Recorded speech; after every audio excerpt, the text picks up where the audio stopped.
बचपन में एक दिन स्कूल से वापस आए तो जैसे स्कूल से वापस आके आप यूनिफ़ॉर्म उतारते हैं और दूसरे कपड़े पहनते हैं।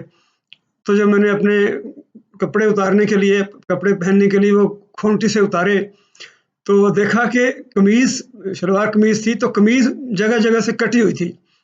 कैंची के साथ जैसे किसी ने काटी हो। बड़ी परेशानी की बात थी, कुछ समझ नहीं आ रहा था क्या-क्या हुआ। वालिदा को बताया, उन्होंने भी देखा, बाकी सब घर वालों ने भी देखा, लेकिन किसी को कुछ समझ ना आया कि ये क्या हुआ है और ये क्या असरार है, क्या राज़ है। आखिरकार लेकिन आखिरकार दादी माँ ने ये मसला हल किया। उन्होंने कहा कि असल में एक परी है, जो मेरे पोते पर आशिक़ हो चुकी है और उसने कपड़े काट कर इसके साथ अपनी वाबस्तगी का ऐलान किया है और साथ उसने ये भी कहा है, दादी माँ ने वार्निंग दी, साथ उसने ये भी कहा है क्योंकि आप देख रहे हैं कि ये कमीज़ यहाँ से थोड़ी-सी टेढ़ी कटी हुई है, तो उसने ये भी ऐलान किया है कि जब वो इसकी ज़िंदगी में आएगी, अगर इसने उसके साथ उसकी मर्ज़ी का सलूक नहीं किया, तो दादी माँ ने पंजाबी में कहा, वो कह रही है कि मैं एदियां नासां सणी धुआँ कढ़ दियांगी। आगे चलकर दादी की बात बिल्कुल हरफ-बहरफ सही साबित हुई। जो भी परी ज़िंदगी में आई, उसके साथ जितना भी अच्छा सलूक किया, उन्हें नासां सणी धुआँ ज़रूर कढ़िया। ये और ऐसे कई असरार जुड़े हैं उस सरज़मीन से जहाँ मेरे बचपन का इब्तदाई हिस्सा गुज़रा। उस जगह का नाम है सठारजा। सिंध में ज़िला खैरपुर का ये एक कस्बा है, जो कि मेन रेलवे स्टेशन पर जो लाहौर कराची की रेलवे स्टेशन है, रेलवे लाइन है, उसके ऊपर वाक़या है। खैरपुर से जब आप जाएँ कराची की तरफ तो चौथा, 5वां या 6ठा स्टेशन है शारजा और शारजे से फिर एक रोड जाती है, उसकी जो तहसील है जो शारजा का जो तहसील हेडक्वार्टर है ठरी मीरवा, उस रोड के ऊपर 4-5 मील जाएँ तो फिर आगे जाके एक छोटा कच्चा रास्ता आता है जहाँ से नीचे उतर के वहाँ पे हमारी गोठ थी उस वक़्त, अभी भी है। अभी मैं रिसेंटली पिछले साल सितंबर में गया था और दोबारा अपनी गोठ को देख के आया काफ़ी अरसे के बाद। तो उस वक़्त हमारी गोठ का नाम गोठ अब्दुल्ला था, जो मेरे दादा के नाम पे था नाम।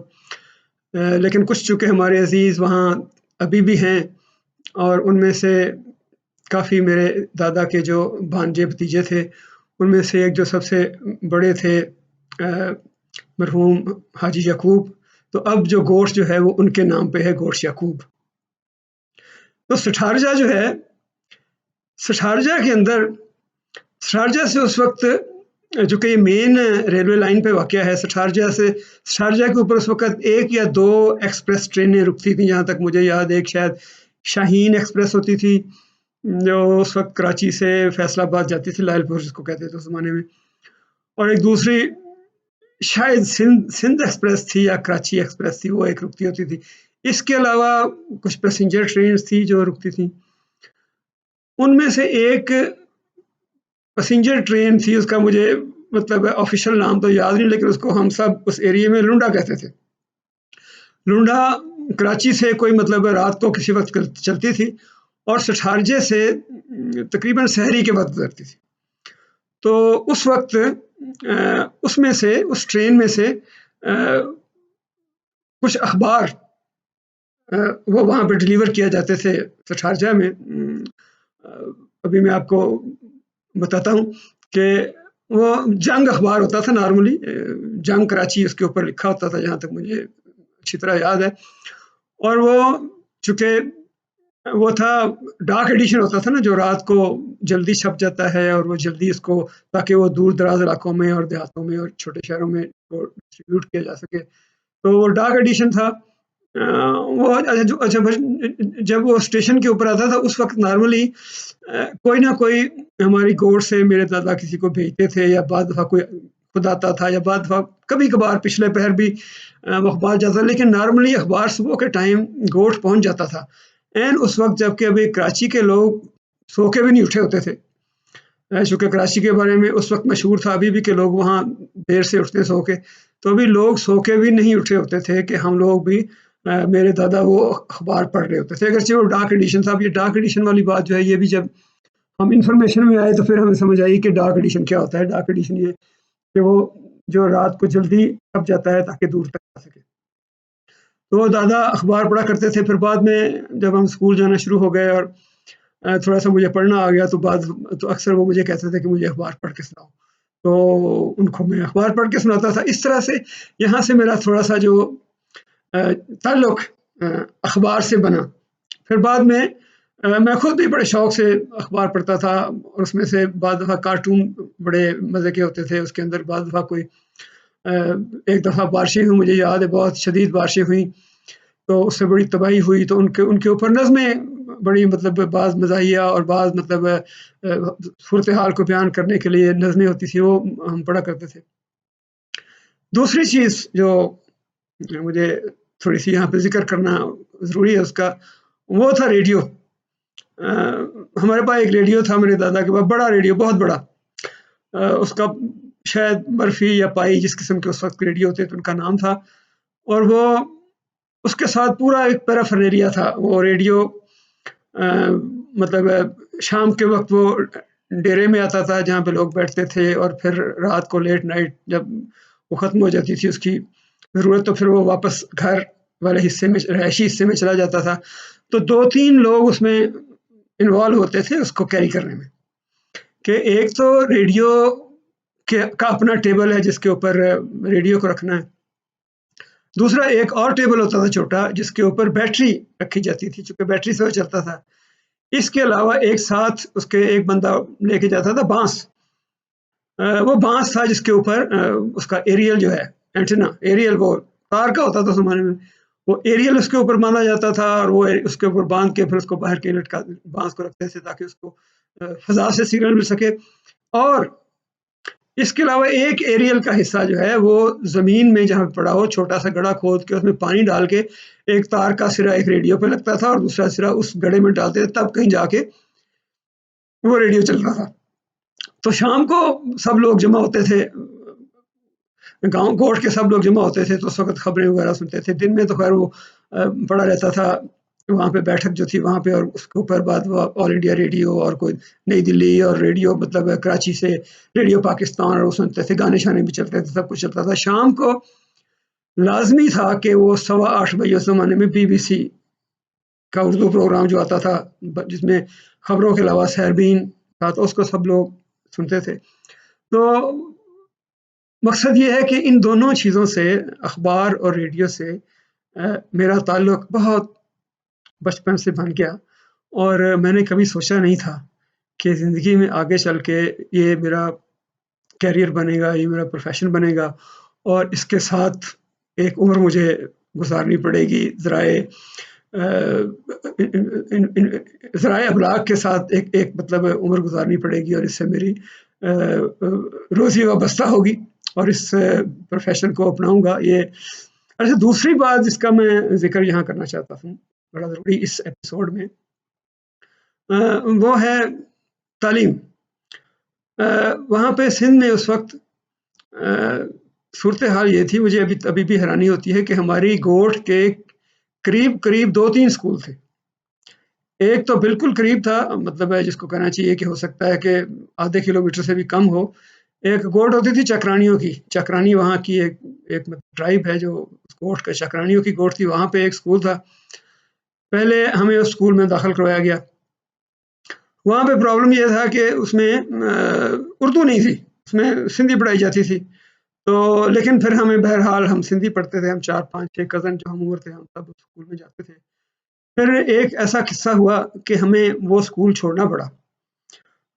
वो किस्सा जो है उसकी ज़्यादा डिटेल मैं अगले एपिसोड में बताऊँगा, क्योंकि उसका थोड़ा-सा ताल्लुक़ उस किस्से का सिंध के पुलिस और सिंध के उस वक़्त के जुडिशरी के साथ है कि वो कैसी थी उस वक़्त की पुलिस और जुडिशरी। उस वक़्त सिंध तो नहीं था, मतलब 1 यूनिट था, तो मशरक़ी पाकिस्तान था और मगरबी पाकिस्तान था। फिर उसके बाद डिवीज़न थे और ज़िले थे, खैरपुर उस वक़्त भी डिवीज़न था और खैरपुर ज़िला भी था। तो ज़िले की हद तक मतलब है जो एजुकेशन का सिस्टम है उसके बारे में। अच्छा, वो हुआ यूँ कि चकरानियों के स्कूल में जब हम जाते थे पढ़ने के लिए, तो एक दिन वहाँ कोई एक लड़ाई हो गई चकरानियों के साथ हमारी। और वो बड़ी मतलब बड़ी शदीद लड़ाई थी, उसमें कोई दोनों तरफ से कुछ मतलब अमवात भी हुई। उसमें मतलब अहम बात जो बताने वाली यहाँ पे इस एपिसोड में बाकी बातें दूसरे एपिसोड में आएँगी, कि उस वक़्त हम जो 4, 5, 6 कज़न थे, हम स्कूल गए हुए थे और वो स्कूल चकरानियों का स्कूल था। वहाँ पे हम गए हुए थे और ये लड़ाई जो है ये हो रही थी, हमारी गोठ और हमारा जो स्कूल है उनके दरमियान गन्ने के खेत जो थे, वहाँ पे ये लड़ाई हो रही थी और वो कोई शायद हो सकता है आधा घंटा या 20-25 मिनट, 30 मिनट, 40 मिनट चली हो, क्योंकि वो काफ़ी शदीद लड़ाई थी।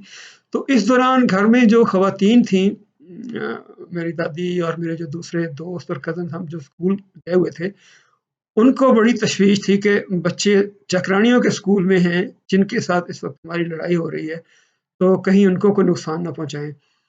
तो वो फिर जैसे-जैसे हमें बताया गया, वो फिर मेरी दादी और एक 1-2 और उनके साथ जो हमारे जो गाँव गोष्ठ के दूसरे लोग थे, उनकी वालिदा मलूक मलूक था एक हमारे साथ, मलूक मलूक की माँ और वो सारे, उन्होंने गुरिल्ला ऑपरेशन किया और वो लड़ाई के बैटलफ़ील्ड के दरमियान से गुज़र के किसी तरह से वो स्कूल गईं और वहाँ से हमें उन्होंने निकाला और उस स्कूल से हमें बाहिफ़ाज़त निकाल के ले आईं।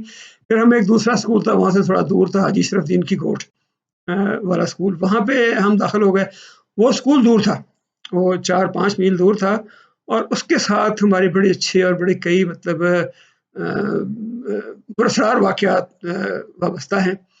एक तो ये है कि स्कूल की सफाई के लिए हमें जैसे बारी होती है ना बच्चों की, 5, 6, 12 बच्चों की बारी होती थी रोज़, वो अलग सुबह उठ के जाना पड़ता था स्कूल, हफ़्ते में, महीने में 1 दफ़ा बारी आती थी, अलग सुबह उठ के जाएँ, जाके सारे स्कूल की सफाई करें, फिर उसके ऊपर पानी का छिड़काव करें और जब तक फिर बच्चे और असातिज़ा आ जाएँ और स्कूल के खुलने का वक़्त हो तो वो बिल्कुल साफ़ और वो तो पानी-शानी खुश्क होके एक बड़ा मतलब है कि एक माहौल बन चुका होता था स्कूल के अंदर बैठने का। दूसरा, हम जिस रास्ते से गुज़र के जाते थे, वो थी तो सड़क ही, वो टपाली इसको बोलते थे सड़क को। अभी मैं गया हूँ रिसेंटली तो वो पक्की कारपेटेड रोड बन चुकी है। उस वक़्त वो टपाली थी, कच्ची सड़क थी और हमें लगता था कि ये टपाली कभी ख़त्म नहीं होगी। हम स्कूल के लिए रवाना होते थे तो चलते ही जाते थे, चलते ही जाते थे, ख़त्म नहीं होती थी। वहाँ किस्से मशहूर थे रास्ते में कि जी सड़क के ऊपर वो मतलब है जिन, भूत और परियाँ होती हैं और नंबर 2 पठान होते हैं। ये थोड़ी-सी बात की बात है जब उस स्कूल उस सड़क के ऊपर कुछ थोड़ी-सी कंस्ट्रक्शन शुरू हुई कि इसको पक्का करना है तो ईंटें वहाँ पे आनी शुरू हुई और साथ-साथ सड़क के जो खतान थे मिट्टी खोद के तो सड़क के ऊपर डाल के उसको ऊँचा कर रहे थे। उसमें कुछ पठान जो थे वो भी वहाँ पे काम कर रहे थे, मज़दूरी का काम कर रहे थे, तो ऐसे मशहूर हो गया कि पठान बच्चों को उठा लेते। तो ये 2 चीज़ें, 2 खौफ हमारे साथ होते थे हमेशा जब स्कूल से सर्दियों को सुबह, चूँकि अर्ली मॉर्निंग थी, और गर्मियों की दोपहर को जब वापस आ रहे हैं स्कूल से तो उस वक़्त थोड़ा-सा डर लगता था। बल्कि एक दफ़ा तो हमने शायद, हमारा ख़्याल था कि हमने कुछ मतलब चुड़ैलें देखी, कि वो सड़क के किनारे साइड पे एक दरख्त के नीचे बैठी हुई थी। दूर से हमें लगा, दोपहर का टाइम था चूँकि हम वहाँ से आ रहे थे, तो हम डर के हमने कहा यार ये चुड़ैलें हैं। तो कुछ देर तो हमने इंतज़ार किया कि अब ये चली जाएँ या क्या करें, स्ट्रैटेजी बनाते रहे, फिर आखिरकार फ़ैसला ये हुआ कि जाना पड़ेगा यार, कब तक हम वेट कर सकते हैं। तो जब हम करीब से गुज़रे तो देखा कि वो चुड़ैलें नहीं थी, वो औरतें थीं जो बेचारी कहीं से एक गोट से दूसरी गोट में जा रही थी और वहाँ बैठ के शायद वो दरख्त के नीचे सस्ता रही थी। इसी तरह एक दिन जब हम दोपहर को वापस आ रहे थे तो एक बंदा गुज़र रहा था वहाँ से, जो हमें लगा कि पठान है, तो हमें ये लगा कि ये हमें हमें उठाएगा। तो हमने खामख़ा शोर मचा दिया और कुछ लोग ख़ैर वो पास से आ गए और उन्होंने खामख़ा उस बेचारे को मारा। तो आज भी मुझे जब वाक़या याद आता है, बड़े बहुत अफ़सोस होता है कि उस बेचारे को खामख़ा मतलब उसको फेंटी पड़ गई। अच्छा, थोड़ा-सा एजुकेशन के बारे में ये मैं कहना चाहता हूँ कि उस वक़्त सिंध के अंदर समहाउ सिंध के अंदर या ज़िला खैरपुर की हद तक या मगरबी पाकिस्तान में, अब मुझे पता नहीं चूँकि टेक्निकली तो उस वक़्त प्रोविंस तो थे, मशरक़ी पाकिस्तान और मगरबी पाकिस्तान था, सिंध तो था नहीं। बाकी आगे डिवीज़न थे और ज़िले थे। तो वहाँ पे जो एजुकेशन थी वो कंपल्सरी थी और फ्री थी, प्राइमरी तक। इस हद तक उस इलाके में कि जो भी नज़दीकी स्कूल है आपके एरिया का, वहाँ का हेडमास्टर जो है वो महीने में या 2 महीने में या 3 महीने में एक दफ़ा पुलिस के 2 सिपाहियों को साथ लेके वो चक्कर लगाता था गोठ-गोठ के, और ये देखता था कि वहाँ पे कोई बच्चा ऐसा तो नहीं है जो स्कूल ना जाता हो। कॉन्सिक्वेंटली उसको बाद दफ़ा ऐसा भी होता था कि अगर कोई बच्चा पकड़ा जाए जो स्कूल नहीं जाता, तो फिर उसके वालिद को ले जाते थे। बाद दफ़ा उसको 2-4 रातें थाने में रहना पड़ता था, या कभी जेल भी भेजते थे, या फिर उसको वार्निंग दे के या उसको डाँट-डपट के वापस करते थे। तो जब हेडमास्टर साहब को पता चलता था कि वो आए हैं और गोश्त की तरफ जा रहे हैं, तो बाद तो अगर पता चल जाता था, तो जो वालिदैन थे वो बच्चों को कपास के खेतों में या कमाद के खेतों वगैरह में छुपा देते थे, हेडमास्टर साहब को पता ना चले। तो ये सूरत-ए-हाल है। अब इस वक़्त जो थे, अभी पिछले 2017 में जब मैं कर रहा था एनएमसी, तो वहाँ पे मुझे एक जो मेरी असाइनमेंट थी रिसर्च पेपर की, इंडिविजुअल रिसर्च पेपर की, उसका उसका ताल्लुक था एजुकेशन से और इनकम डिस्पैरिटी से।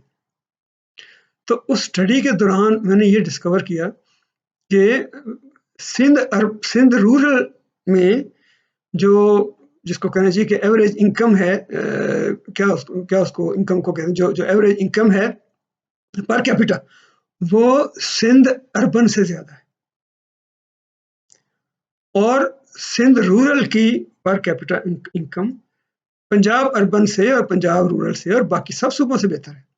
ये ऐसा एक सीक्रेट था, ऐसा राज था जो मुझे आज तक समझ नहीं आया कि उस वक़्त इसका राज क्या है। फिर बाद में आस्ता-आस्ता मेरा ख़्याल ये है कि चूँकि पॉलिटिकली ये थोड़ा-सा पॉलिटिकल बात है, कि सिंध में जो कि पीपल्स पार्टी को जो भी 2, 3, 4 दफ़ा गवर्नमेंट मिली है, उन्होंने शायद सिंध के लोगों को, अंदरून सिंध के लोगों को नौकरियाँ, मुलाज़मतें वग़ैरह ज़्यादा दी हैं। चुनांचे वो मुलाज़मतें भी करते हैं और साथ में अपनी खेती-बाड़ी भी करते हैं, बहुत सा और भी बिज़नेस कारोबार हैं छोटे शहरों के अंदर, वो कारोबार भी करते हैं। तो उसकी वजह से सिंध रूरल की पर कैपिटा इनकम बाकी पूरे मुल्क से ज़्यादा है। ये एक बात थी। अच्छा, अब थोड़ा-सा मैंने बात करनी है इसके ऊपर, सिंध का उस वक़्त की पॉलिसिंग और उस वक़्त की जो जुडिशियल सिस्टम था, तो वो मैं अगले एपिसोड में करूँगा। उस वक़्त तक फिर स्टे ट्यून्ड।